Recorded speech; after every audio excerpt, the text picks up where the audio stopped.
really don't know what has gotten into me recently. I wish it was you. You know? Because I want you to... Вот мне тип подходит такой, говорит, блядь, я буду как ты. Я думаю, хуй ты будешь, как я, Вася.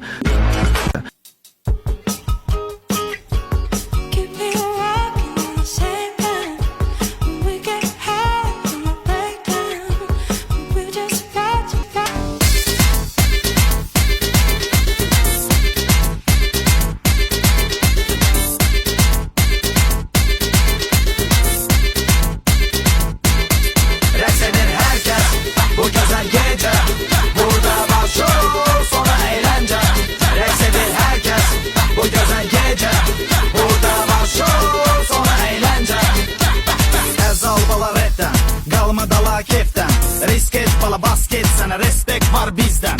Boş boşuna değinme, kostüm giyin erinme. Toydasan bugün abalam, ispartini giyinme. Akşam bugün nişan düğün, ye iç durma keyfini çek. Dostlarımın arasında sen Tony Montana tek. Kartejle asfalta yazat gitsin автограф. Çekir bizi fotoğraf, çek çek çek çek. Reks eder herkes bu güzel gece. Burada var show, sonra eğlence. Reks eder herkes bu güzel gece. Burada var show.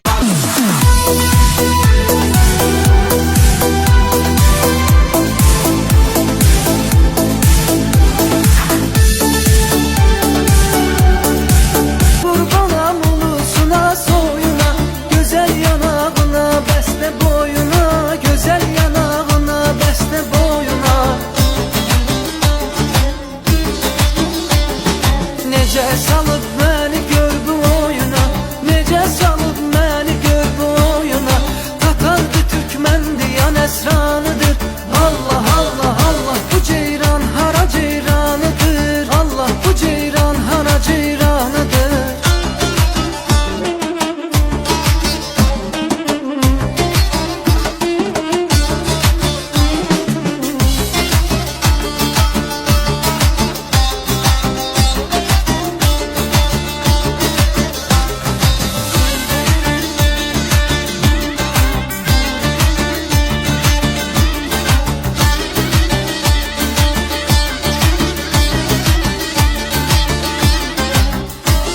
Arcimavičienė buvo pirmoji Lietuvos archeologė ir ji turėjo tokią problemėlę. Ji niekaip negalėjo išsinuomoti buto arba kambario. Prie to prisidėjo ir finansinės problemos, nes ji visas savo lėšas skyrė tam, kad galėtų važinėti ir kasinėti Egipte, kaupti savo kolekciją, tad savo būsto įsigyti. Grįžusis po savo pirmos ekspedicijos, ji išsinuomavo kambarį šitame Vaižganto gatvės name pas Juozą Puricką. Pagyveno labai neilgai, apie mėnesį, nes buto šeimininkas iškėlė didžiulį skandalą ir ją išvijo. Mat Marija po savo lovą laikė nabašniką. Aišku, tas nabašnikas buvo ne kas kitas, o dabar Žilinsko galerijoje buvo eksponuojamas, nes dabar remontas galerijoje, bet nesvarbu. Vien žodžiu, ten esanti senovės Egipto dainininkės mumija. Va šitą.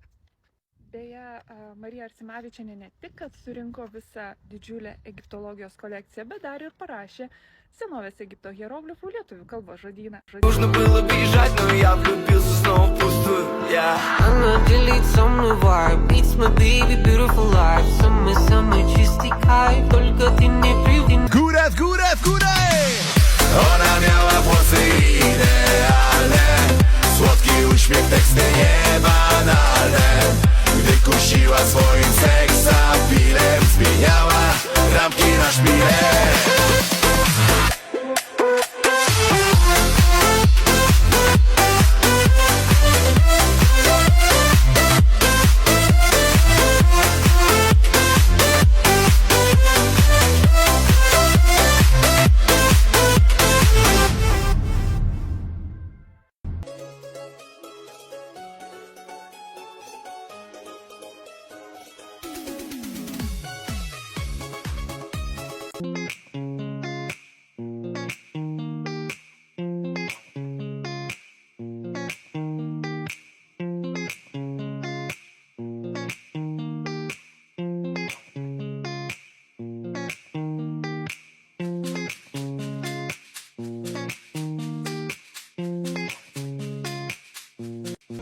нам кружит голову месяц май. Не пропадай, меня не меняй, меня так не впирает другой кайф.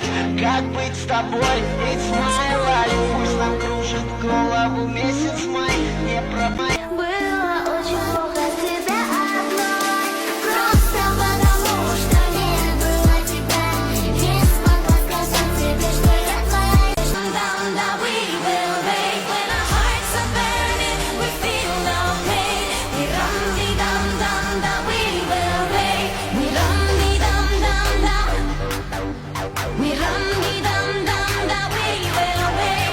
We run, we down, down, down, we will wait. We will wait.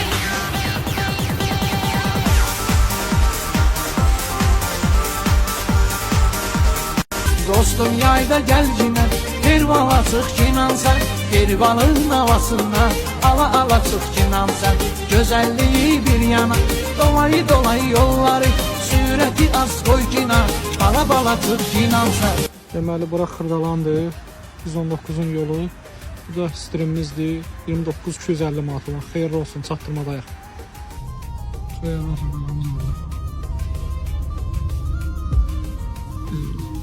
부족하게 펴도 엔진은 급한 그 차이로 찾아 사선해.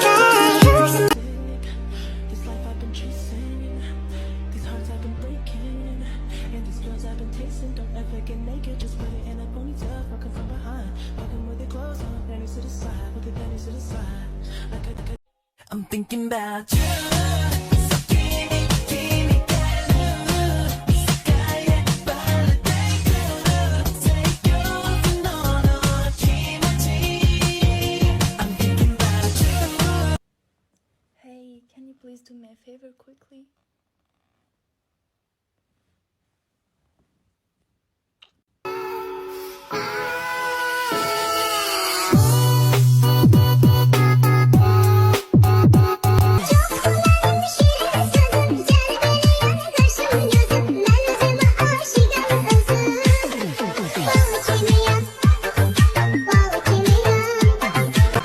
최상병 사건에서 먼저 밝혀야 할 건 최상병을 숨지게 한 무리한 수색 작업은 누구의 책임이냐는 겁니다. JTBC 취재 결과 임성근 당시 해병대 1사단장이 직접 수색 지시를 명령했고 문건에 서명까지 했던 걸로 확인됐습니다. 자신은 권한도 없었고 지시도 내리지 않았다던 임 전 사단장 주장과 정반대 내용입니다. 이어서 김민관 기자의 단독 보도입니다. 최상병 실종 이틀 전인 7월 17일 오전 10시 실종자 수색 작전 통제권은 육군 2작전 사령부로 넘어갔습니다. 임성근 전 해병대 1사단장은 이를 근거로 본인은 수색 작전에 대한 통제 권한이 없었다고 주장해왔습니다. 하지만 JTBC가 입수한 문건에는 정반대 내용이 담겨 있습니다. 문건의 최종 승인자는 자필 서명을 남긴 임성근 전 해병대 1사단장. 본 문건이 예하 부대에 배포된 시간은 17일 오후 9시 55분으로 확인됐습니다. 임 전 사단장은 문건을 통해 해병 제2신속기동부대에는 실종자 수색을, 최상병이 소속된 포병여단에는 복구작전 시행을 명령했습니다. 이미 12시간 전에 육군으로 작전 통제권이 넘어갔는데도 해병대 사단장이 실종자 수색과 복구작전 시행을 명령한 겁니다. 이 명령 때문에 해병대 병사들은 포구에도 철수하지 못했습니다. 당시 부하 장교들의 대화엔 그때 상황이 적나라하게 드러납니다. 현장 지휘를 맡은 포대장은 포구로 수색 작업이 쉽지 않다고 보고했지만 여단장은 사단장 의사 때문에 당장 철수는 어렵다는 취지로 답합니다. 정식으로 철수시키는 상황이 애매해. 내가 사단장님께 몇 번을 건의드렸는데 첫날부터 알잖아. 예예. 당연하게 이렇게 해야지. 이게 하루 이틀 갈 거다. 첫날부터. 해병대 수사단은 이 같은 정황을 근거로 임 전 사단장에게 과실치사 혐의를 적용했습니다. 그러나 국방부는 인과관계가 명확하지 않다며 재조사를 통해 혐의 자체를 삭제했습니다. 임 전 사단장은 해당 문건과 관련 JTBC에 군인 신분이기 때문에 답변은 제한된다. 하지만 해당 사안은 상식적이라 문제될 게 없다고 해명했습니다. 또 하나 밝혀야 할 게 임성근 전 사단장의 과실치사 혐의를 빼라고 압력을 넣은 윗선이 누구냐는 겁니다. 이와 관련해 이종섭 당시 국방장관의 지시를 받아 적은 해병대 부사령관 메모에는 누구누구 수사 언급하면 안 됨이라는 내용이 있습니다. 이 지시를 놓고 해병대 부사령관과 유재은 국방부 법무관리관이 정반대 진술을 하고 있어서 둘 중 한 사람은 거짓말을 하고 있다는 논란이 불거졌습니다. 이어서 유선희 기자입니다. 정종범 해병대 부사령관이 지난해 7월 31일 이종섭 당시 국방부 장관의 지시를 받아 적은 메모입니다. 누구누구 수사 언급하면 안 됨이라고 적혀 있습니다. 정 부사령관은 지난해 8월 4일 군검찰에 출석해 장관님이 크게 4가지를 말씀하셨다면서 누구누구 수사 언급하면 안 된다는 지시를 받았다고 했습니다. 그런데 지난해 9월 8일 스스로 군검찰에 출석해 진술을 뒤집었습니다. 누구누구 수사 언급이라는 말은 유재은 국방부 법무관리관이 했다는 겁니다. 그런데 JTBC 취재 결과 유 법무관리관은 지난해 8월 29일 군검찰에 출석해 정반대 진술을 한 것으로 확인됐습니다.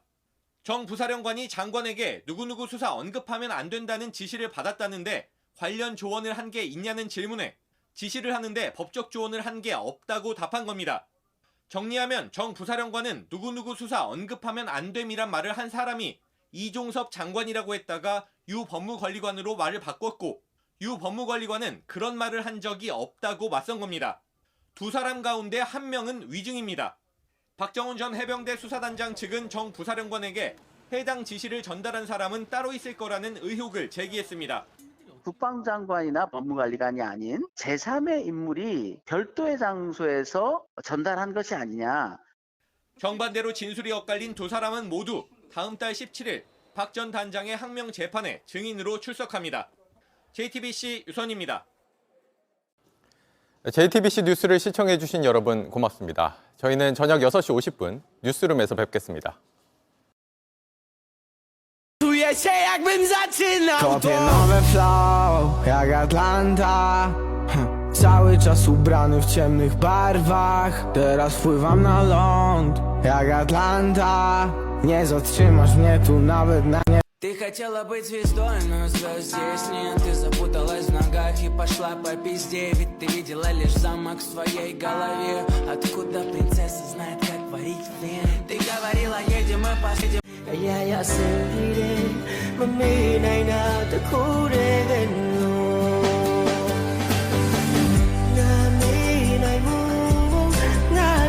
Cześć, witajcie, kolejny ciągnik 6170M John Deere 2015 rok, 170 koni, power quad, a w sumie to auto quad. Tutaj mamy do kierowania przycisk, do nawigacji przygotowane, wałki, radio Alpin. Tak to wygląda. Elegancki ciągnik.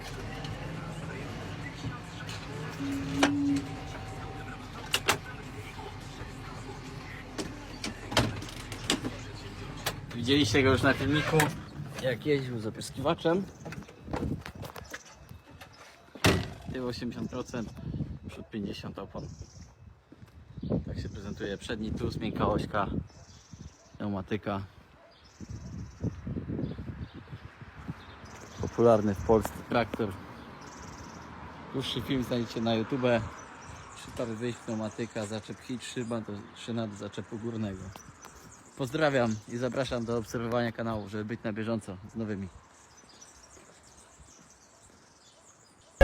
Ty szczęśliwa будеш, ty szczęśliwa будеш, ty szczęśliwa будеш, тільки пам'ятай, як його забудеш, як його забудеш.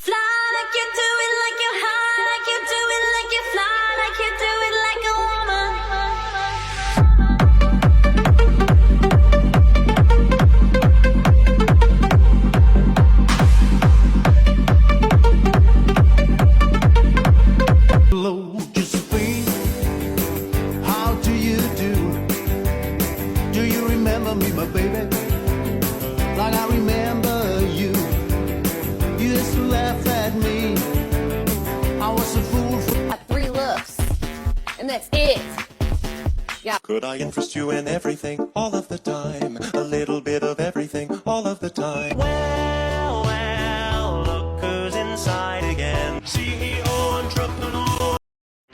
Друзья, всем привет! Или Гамарджоба, потому что битва за Грузию продолжается, прямо битва, друзья. И на кону Черное море, на кону очень много всего и, конечно, будущее самой Грузии. Сейчас об этом поговорим. Не забудьте подписаться на канал, лайк, шер. Обязательно жмите лайк, это очень важно. И я хочу услышать ваш ответ. Как вы думаете, чем закончатся протесты в Грузии? Сможет ли грузинское общество остановить белорусизацию как первый шаг российской оккупации Грузии? Важно. Отвечайте, пожалуйста. Итак, в Грузии продолжаются протесты. Уже 16-й день не стихают протесты против закона, который хочет протащить грузинская власть про так называемых иноагентов. Российский закон, который заставит неправительственные организации, в общем, взять их под контроль, называть иноагентами и так далее, и так далее. Я уже делал видео на эту тему, поэтому в общих чертах и в этом году в Грузии выборы. Иванишвили переживает и очень хочет дожать ситуацию, понимает, что, возможно, придется фальсифицировать выборы, а для этого ему как раз и будут мешать неправительственные организации. Поэтому они под ударом. Ну и плюс явно имеет команду из Кремля. Кремль ускоряет процесс белорусизации Грузии как первый этап к оккупации Грузии, как это произошло, собственно говоря, в Беларуси. Потому что это все очень просто. Маленькая автократия не выживет возле России, она будет поглощена Россией. А вот маленькая демократия может выжить. Поэтому это так важно быть демократией и для Украины, и для Беларуси, и для Грузии. Ну, для Беларуси ситуация там уже совсем плохая. А вот в Грузии общество еще борется. Итак, вчера посмотрите, какие происходили протесты в центре Тбилиси. Многолюдные, многотысячные. Правильную песню спели. Вот было очень много людей, но очень жестко действовала полиция. В ход пошел и газ, слезоточивый газ, перцовый газ. В ход пошли резиновые пули, и есть раненые резиновыми пулями. Силовики действовали жестоко, и избиты и американский адвокат Джонас, и лидер партии Саакашвили Леван Хабиишвили. Я только его видел в ПАСЕ в Страсбурге. В общем, такие жестокие избиения и жестокий разгон митингов. Одновременно происходила драка и внутри грузинского парламента. Вот там пострадала Анна Титлидзе, тоже только что с нее видел в ПАСЕ. Как вы видите, жестко и внутри парламента, и снаружи. Грузины протестуют, но Иванишвили пошел ва-банк. После его речи, в которой он фактически сказал, что это не Россия напала на Грузию в 2008 году, а глобальная партия войны, так он это назвал, которая контролирует НАТО и ЕС, привела к этому. И на Украину не Путин напал, а тоже та же самая глобальная партия войны. В общем, полностью риторика Путина, Лукашенко. В общем, ему уже отступать некуда, он идет ва-банк. Президент Грузии Зурабишвили против всей этой шайки. И тут очень такой показательный инцидент случился сегодня. Сегодня День сил обороны Грузии. И президент Грузии, глава государства, выступала и сказала в своем выступлении, что грузинские силы обороны знают, кто друг и кто враг, знают, кто преследует грузинскую культуру и язык, начиная с 19 века. В общем, Россия, правда, слово «Россия» она не сказала. Но, в общем, все было понятно. После нее выступал премьер-министр Грузии Иракли Кобахидзе. Это как раз соратник Иванишвили и его полностью исполнитель всех его команд. Так вот, Кобахидзе, посмотрите, как он начал свое выступление фактически с прямых оскорблений президента. Он даже не поздоровался с Зурабишвили, которая там была, которая сказала, что будет ветировать этот закон про иностранных агентов. Но, к сожалению, по законодательству грузинскому вето президента можно преодолеть. И, в общем-то, скорее всего, голоса у грузинской мечты, это правящая партия, она же кремлевская мечта, для этого могут найтись. Но недаром им скандировали вчера протестующие под парламентом «рабы», «Россия», «Путин», потому что, собственно говоря, действительно они выполняют задания Путина. Теперь буквально пару слов, почему так Грузия важна для Путина. Во-первых, это все отстройка империи, понятно. Во-вторых, сейчас для Путина очень важно Черное море. И так как он выкинут из западной части Черного моря и флот российский фактически заперт в восточной, то грузинское черноморское побережье очень важно. Они уже там в Очамчире, в оккупированной Абхазии какие-то базы пытаются создавать. Им очень нужен будет и Батуми, грузинский порт. В общем, для них это очень важно в контексте присутствия и влияния в Черном море. Также Грузия, посмотрите на карту, это выход, прямой сухопутный выход к Армении, которая пока еще формальный союзник военный России считается. Ну а дальше потенциально через территорию Армении в Иран. Ну вы понимаете, да, маршрут из Ирана сухопутный России тоже очень нужен. Ну и Грузия это очень важная транзитная страна для азербайджанских и казахских энергоресурсов. Там проходят соответствующие трубопроводы. И поэтому, ну понятно, для России это конкуренты, и взять под контроль эти трубопроводы и этот выход к Черному морю, этих энергоресурсов для России очень важно. Друзья, как вы видите, очень многое на кону. Грузины, держитесь. Сакартвелос, Гаумарджос, Дзирпасо, Мего Бреба, Дзирпасо, Дзмебо.